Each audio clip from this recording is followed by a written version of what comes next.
what is sustainability? Well, that's the interesting question, because the word itself derives from the verb to sustain, which comes itself from the Latin subtenere, to underhold, to hold underneath, to give support to.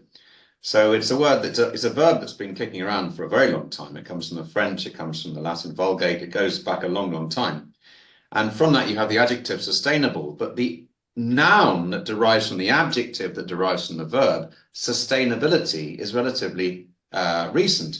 It only came into existence in 1972. And since then, it's obviously been imbued with a great number of different values. And I've been very interested in exploring from its very origins in 1972, right the way up to today, how it's used by different players in different contexts and how it can mean so many different things depending on the objectives and depending on the methods and the methodologies of the people employing the word itself. So, I mean, I'm not going to unpack all of that here, but just to say that the word is a relatively recent one. It's been, 53, 54 years old.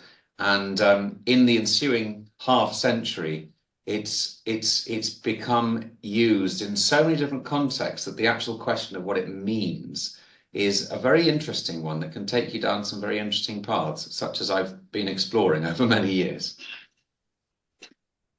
Which doesn't answer your question. What does sustainability actually mean? And that's the question which I'm interested always in exploring and discussing with anyone. And I don't have an easy soundbite.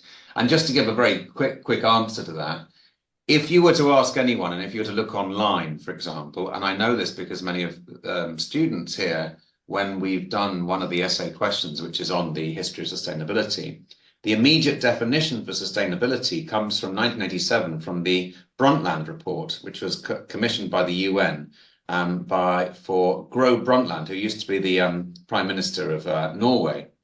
And her definition, or their definition, because it was a team of people that she assembled for the so-called Brundtland report, which is called Our Common Future, which is an amazing document, a UN document. She has a definition there, but that definition is actually of sustainable development, and that's about meeting the needs of the present without affecting the capacity of the future generations to meet their needs, which is a very good definition. But actually, that's the definition of sustainability, sustainable development. And there is a distinction between sustainability and sustainable development, not least because of the notion of that which is being developed is not necessarily that which is sustainable. And therefore, in certain moments, the question of sustainable development becomes itself either a riddle if you're feeling charitable, or an oxymoron, or even a paradox, depending on what the type of development it is that's being proposed. And this is something that I'm very into. I've been exploring all sorts of different sites around the world, but in particular in Central and South America, projects which are called sustainable development, which are quite clearly not sustainable in any shape or form. There's a brief summary for you guys. Let's apply it to the question of rain and the context of Brazil.